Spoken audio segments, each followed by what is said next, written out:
සල්ලි වලට ගන්න. එකම් සම්බෙක. නෑ අපි දන්නවනේ. ආ. මගේ account එකේ සල්ලි වලට ගන්නවා. මුලින්ම අපි ෆෝම් ටික ෆිල් කරගන්න ඕනේ.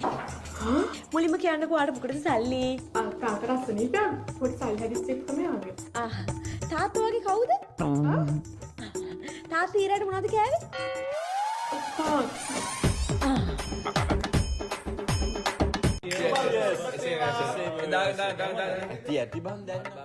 මේ අවුරුද්දෙත් අපේ දෙන්න හොඳට වැඩ අල්ලයි වගේ. මතකනේ ගිය පාර අල්ලපු ඇල්ලිල්ල තව පොඩ්ඩින් පොලිසියේ. නැන්දම්ම ඒකටත් බැන්නේ මටනේ බං. එයාගේ අර පූස් පෙටිය වගේ ඉන්න අහිංසක පුතාලිය නරක්කලේ මං කියලා. නැන්දම්මලා කොහොමද ඉතින් පුතාලට වරදක් කියන්නේ නෑනේ මෙයා. ඔයා දන්නවද ලෝකේ සතුටින්ම හිටපු ලේලි කවුද කියලා? කවුද? ආදම් සහ ඒවා. අන්න ඒව තමා ලෝකේ සතුටින්ම හිටපු ලේලි. ඇයි ඒවට නැන්දම්ම කෙනෙක් හිටියා. හරි හරි මේ ඒක නෙමෙයි. මම නිකන් ප්‍රශ්නයක් අහන්න. හැබැයි වෙනවට නෙමෙයි. හොඳේ? අහපන්කෝ බලන්න. බැරි වෙලාවත් උඹේ හස්බන්ඩ් මැරුණා. උඹ තව කසාදයක් කරගන්නවද? අපේ මිනිහා මැරුණොත්. අපේ මිනිහා මැරුණොත් මං අපේ මිනිහාගේ පොඩි මල්ලියෝ බඳිනවා. ඒ බංනේ. අනේ බම් මේ මට නම් මේ මුළු ජීවිත කාලෙම එක නැන්දම්ම කෙනෙක් හිටියාම ඇති. පොඩි මල්ලියෝ බඳගත්තාම ඉන්නේ ඒ නැන්දම්මමනේ. ඒක නම් මරු කතා. මේ ඒක නෙමෙයි මම කියන්නේ කී. අපි මේ අලුත් අවුරුද්දේ නැන්දම්ම කැමති දෙයක් යාට තෑගි දුන්නොත් අඩුම තරමේ අපිට ඊළඟ අලුත් අවුරුද්ද වෙනකම්වත් ප්‍රශ්න නැතුව ඉන්න පුළුවන්. මතකනේ ගිය පාර තාමෙලා ඩෝමුනේ. ඒක නම් ඇත්තම මම නම් මේ පාර අපේ නැන්දම්ම කැමතිම දේ ගෙනාවා. මේ ලොකු මේ මමත් එයාට ඕනි කිව්ව දේ තමයි ගෙනාවේ. අපි දෙන්න දැන් අර දෙන්න එන්න කලින් කාමරේට ගිහින් දීලෙමු. නැත්තම් මේකේ ලකුණක් දාගන්නේ ඒ දෙන්න. යන්.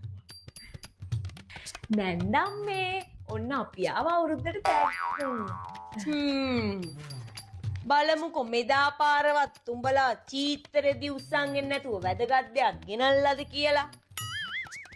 ඔව්. එදා නැන්දම්ම කියපු නැන්දම ආස්ම තෑග්ග මම මගේ අතින් හදලා ගෙනාවා. කෝ බලන්න.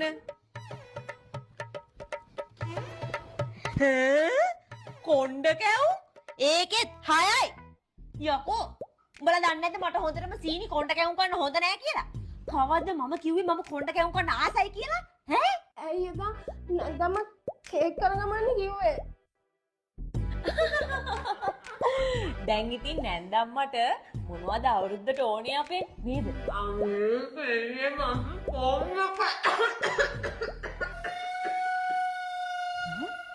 මං ඒ කිව්වේ කොණ්ඩ කැවුම් වලට ආසයි කියලා නෙමෙයි බං. මට කොන් දෙකක්කුමක් තියෙනවා කියලා. කොහෙද ඒ වෙලාවේ මට කැස්ලක් ඇවිල්ලා ඒක මට හරියට කියා ගන්න බැරි වුණානේ. කොන් දෙකක්කුමට කොණ්ඩ කැවුම් කාලා හරියනවද බං? ඈ?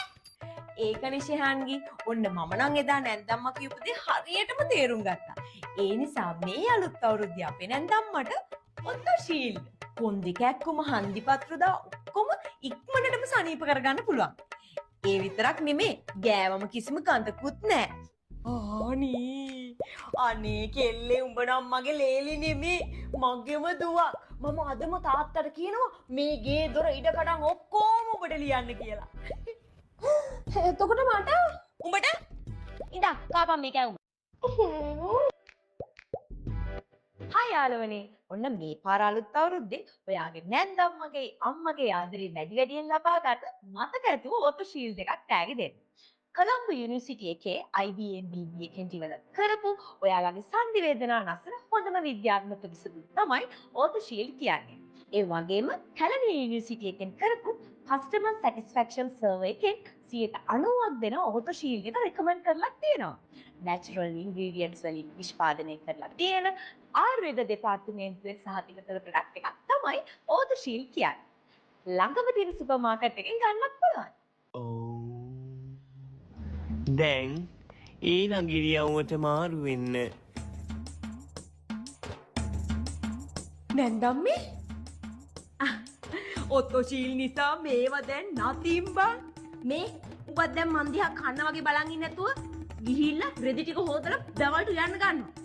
මට ප්‍රෝටීන් ෂේක් එකක් හදලා ගනි.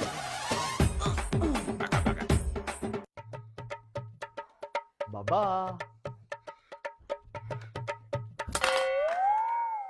ඇයි අද දවල් මම ගත්ත වීඩියෝ කෝල් එක ආන්සර් කරේ නැත්තේ? මොකක් හරි හොරයක් තියෙන නිසා නේද? අයියෝ ඔයා මේ පොලේ ගහපු මගේ 10 වෙනි ෆෝන් එක.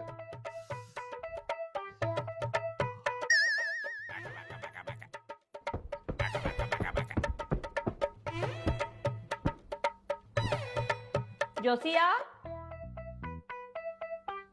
ජොසියා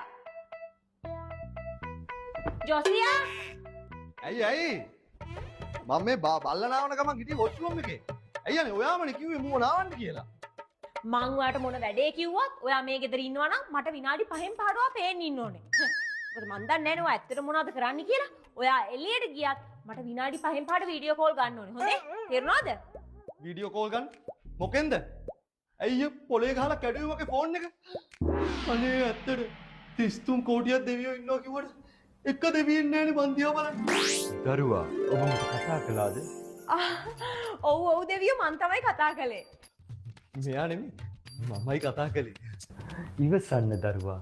ලේඩීස් ෆස්ට්. දුව ඔබ කියන්න ඔබට ඕන දේ? අනේ thank you දෙයියෝ.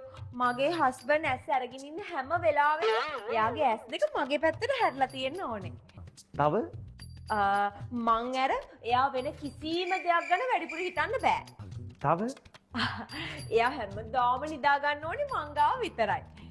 කොල්ලෝ දෙයියෝ වැඩේ පොඩ්ඩක් අමාරුයි ගෙන ඉන්නේ. තව එයා උදෙන්ම නැගිට ගමන් මුලින්ම බලන්න ඕනේ මාව. කොල්ලෝ දෙයියෝ මේ පාට ගොරකත නැත්තම් සිනමයි. උදේට නම් පොඩි ගොරක පාටක් තියෙනවා. දැන් නම් හැබැයි සිනම. අපේ ලෝකෙත් එහෙම තමයි කොල්ලෝ. කෙල්ලේ one more. එයා යන හැම තැනම මාව අරගෙන යන්න ඕනේ. මට පොඩි හරි සීරීමක් වුණොත් එයා හැම වැඩේම නවත්තලා මං ගැන විතරක්ම උනන්දුවෙන් බලන්න ඕනේ. එකක් කිව්වට එතන ඉල්ලීම් දෙකක් තියෙනවා. හරි කවන්න. කොල්ලෝ දෙයියෝ උඹ ළඟ රුපියල් ලක්ෂයක් විතර ගන්න තියෙනවා. මොකද මේ අපේ කරන්සි එක මෙහි ගන්න නෑනේ. ලක්ෂයක් පහසු ගෙවීමේ ක්‍රමයට බැරි වෙයි. ක්‍රෙඩිට් කාඩ් තියෙනවා. මේ වගේ වයිෆ් කෙනෙක් එක්ක ක්‍රෙඩිට් කාඩ් තියාගන්න පුළුවන්ද දෙයියෝ? ඔක්කොම කාඩ් කිර වෙලා තියෙන්නේ. ඩෙන්ටි කාඩ් එක විතරයි ඉතුරු වෙලා තියෙන්නේ දෙයියෝ. ඒ හොඳටම ඇති. අපි යන ගමන් අපකාරයෙකුත් දාගෙන යන්න. දුව ඔහොම ඉන්න. අපි දෙන්න ගිහින් එන්න. කොල්ලෝ දෙයියෝ on green green. Just then,